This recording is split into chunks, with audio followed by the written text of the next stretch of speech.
Can you imagine creating a product so revolutionary it changes the world? And then taking down anyone who stands in your way to ensure success? That's exactly what George Eastman did.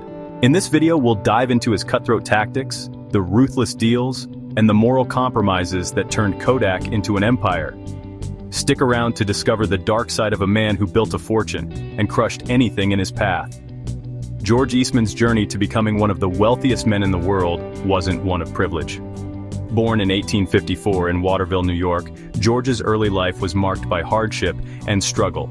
His father, George Washington Eastman, was a successful entrepreneur, but the family fell on hard times after his father's business failed. The collapse of his father's business meant the Eastman family had to make do with much less. At just 8 years old, George faced the tragic loss of his father, who died from a sudden illness. His mother, Maria, was left to raise George and his younger sister alone. Financial difficulties compounded by emotional strain became the norm in their household.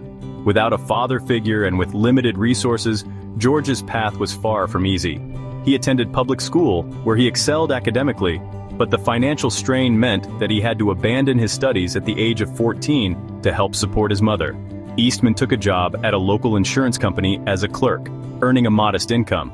But, as is often the case with great entrepreneurs, Eastman's mind was always focused on one thing: how he could change his circumstances.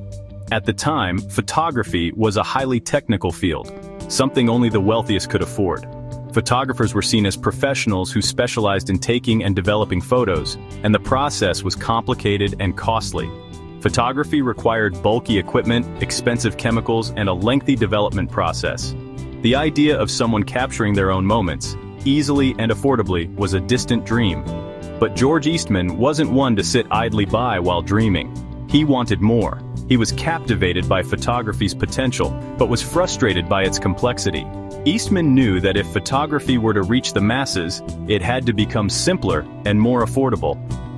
He set out to create a device that would allow anyone, no matter their background, to take photographs and have them developed without needing professional help.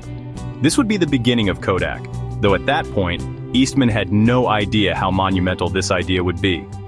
In the early 1870s, Eastman began experimenting with different types of photographic materials and processes. It wasn't easy. He had little formal education in the field, so he taught himself photography, reading books, conducting experiments, and visiting laboratories. His focus wasn't just on taking photographs, it was on making the entire process easier, more accessible, and more affordable. He was not just trying to create a product, he was trying to change the very way people captured and kept memories. Eastman's first breakthrough came when he figured out a way to create flexible film, something that had never been done before.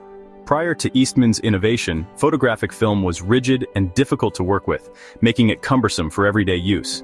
But Eastman realized that a flexible film would not only make cameras more portable, but also make it possible to mass-produce photographs, significantly lowering the cost of production and allowing more people to enjoy photography.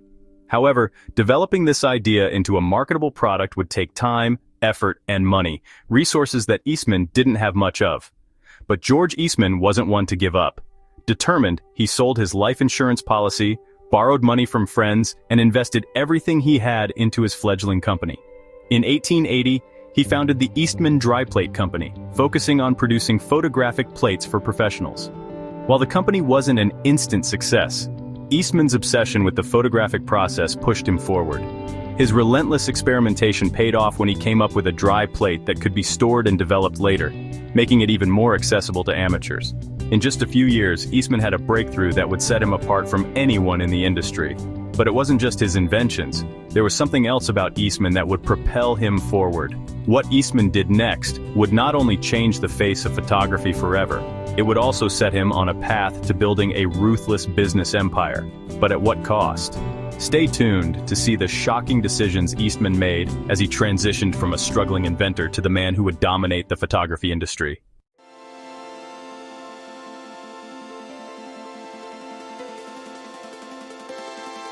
By the mid-1880s, George Eastman's determination had brought him closer to a breakthrough. While working tirelessly to refine his photographic plates, Eastman was still focused on his ultimate goal, making photography accessible to everyone, not just professionals. He had recognized that the market for photography was limited by the complexity of the equipment and the lengthy, expensive process of developing images.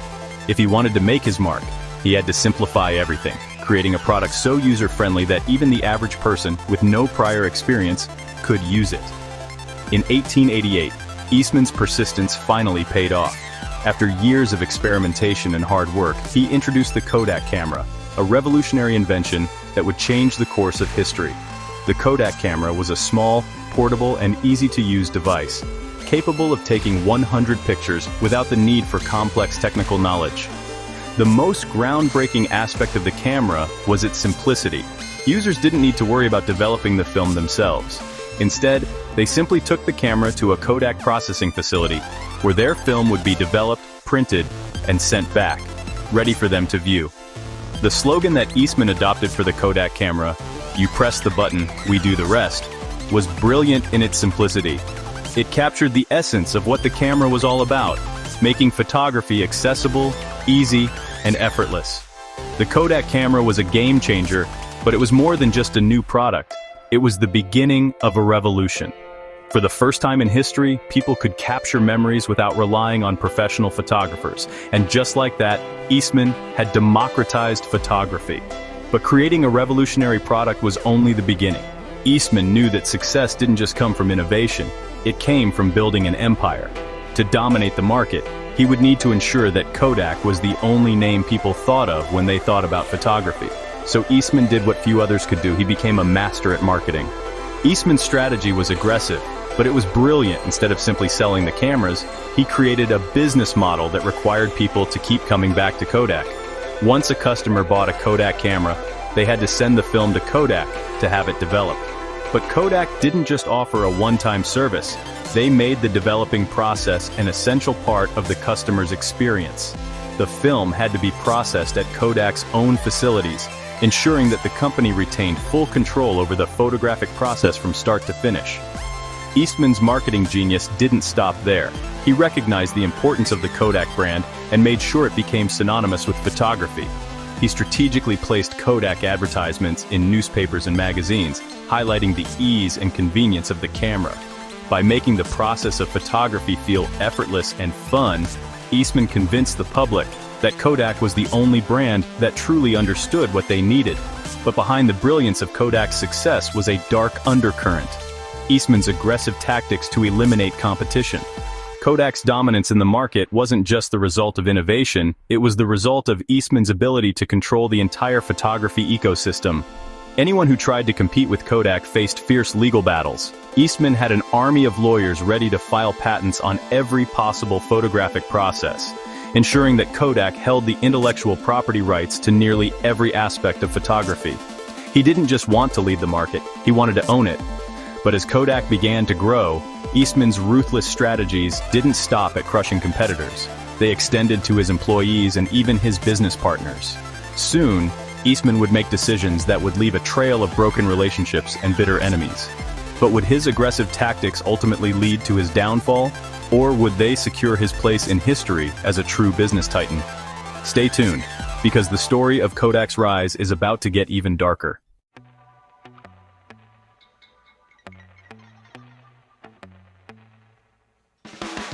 By the early 1900s, Eastman had transformed Kodak from a fledgling company into a household name, dominating the photography industry. But for George Eastman, success wasn't just about creating great products. It was about maintaining absolute control over the market. Kodak wasn't merely a company, it was an empire, and Eastman was determined to hold on to that power no matter the cost.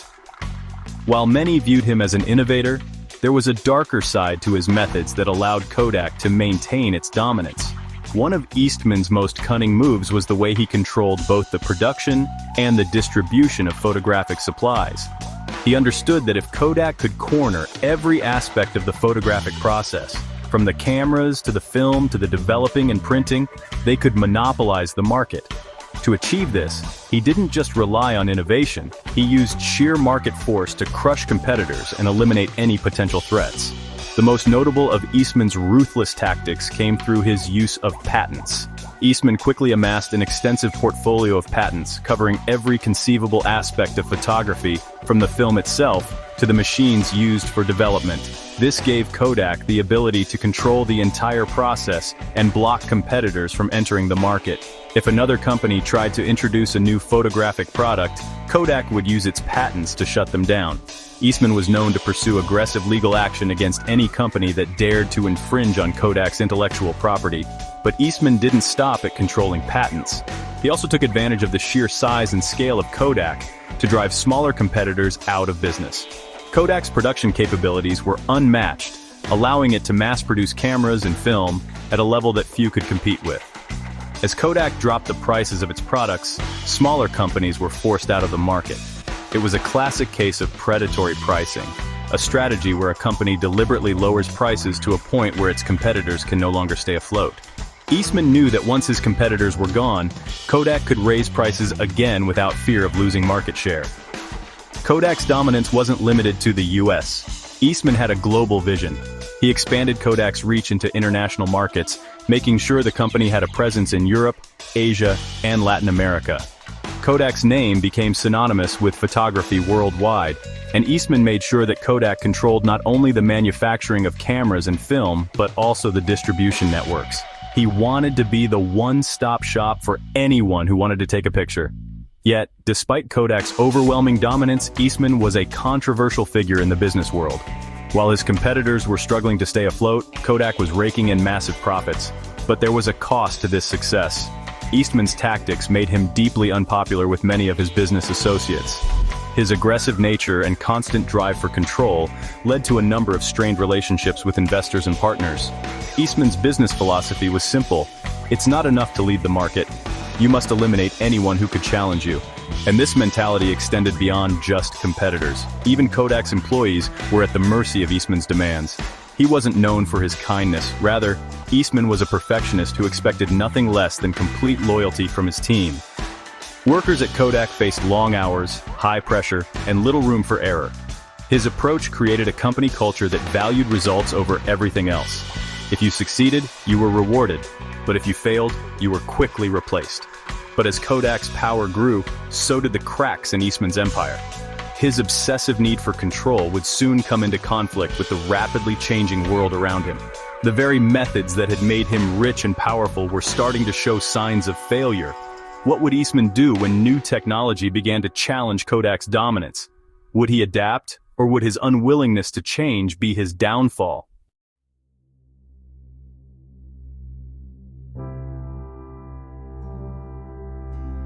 By the 1920s, Kodak had become an unstoppable force. The company controlled almost every aspect of the photography market, from the cameras and film to the developing process itself. George Eastman had achieved his dream. Kodak was not only the leader in photography, it was synonymous with the act of taking pictures. The company's slogan, Kodak Moments, was ingrained in the cultural fabric of America and beyond. But while Kodak was at the peak of its power, the world around it was changing, and fast. Eastman, however, was not a man known for adapting to change.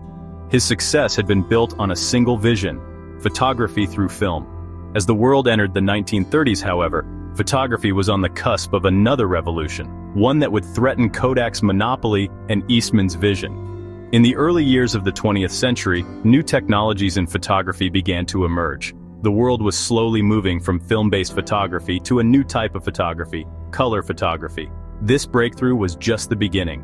As advancements in technology accelerated, Eastman began to feel the pressure of competing against new innovators. Despite Kodak's massive dominance, Eastman's reluctance to shift from traditional film to the rapidly growing fields of color film and, eventually, digital technology would have a profound impact on Kodak's future. One of Eastman's biggest mistakes came in the late 1920s, when his company failed to fully embrace color photography. While companies like Agfa and Leica were making strides in color film, Eastman's focus remained on black and white film. Despite being one of the wealthiest men in the world and running a company with nearly infinite resources, Eastman's fear of embracing something so radically different from what he knew best held Kodak back. Eastman's resistance to change was not just a personal trait, it was a reflection of Kodak's corporate culture. Kodak's leadership had become insular, and the company was filled with executives who were more concerned with maintaining the status quo than exploring new possibilities. Kodak's competitors were quick to seize the opportunity, creating color films and cameras that began to erode Kodak's market share. In 1930, Kodak's profits started to dwindle, and for the first time in its history, the company faced the very real prospect of losing its dominance in the photography industry. But Eastman wasn't done fighting. In the late 1920s, he made another bold move. Kodak introduced its Brownie camera, a simple, inexpensive camera that was meant to bring photography to the masses. It was marketed as an easy and affordable way for families to capture their memories. The Brownie was an instant success, but it wasn't enough to reverse Kodak's decline. The camera was a hit, but the growing presence of other companies in the color photography and film market was too much for Kodak to ignore. By the early 1930s, the cracks in Kodak's empire had become undeniable. In 1932, George Eastman, now in his late 70s and facing the overwhelming pressures of market changes, resigned as president of Kodak. His decision to step down was not a voluntary one. While he had built an empire based on innovation, his failure to recognize the changing tides of the industry left Kodak struggling to keep up with newer, more agile competitors. In that moment, Eastman's empire began to unravel. But Eastman's fall from grace didn't end there. Even as Kodak's market dominance was slipping away, Eastman remained determined to protect his legacy. In 1932, at the age of 77, Eastman shocked the world with a decision that would tarnish his name forever. Deeply distraught over Kodak's decline, Eastman took his own life, leaving behind a note that read, "My work is done. Why wait?" His death marked the end of an era, the end of a man who had once been hailed as one of the greatest innovators of his time. But even after his death, the story of Kodak didn't end. It became a cautionary tale. Despite Eastman's visionary success, his empire crumbled under the weight of his failure to adapt. What does that mean for the companies and innovators of today? The rise and fall of George Eastman is a stark reminder that in the world of business, even the most successful companies can fall when they refuse to change with the times.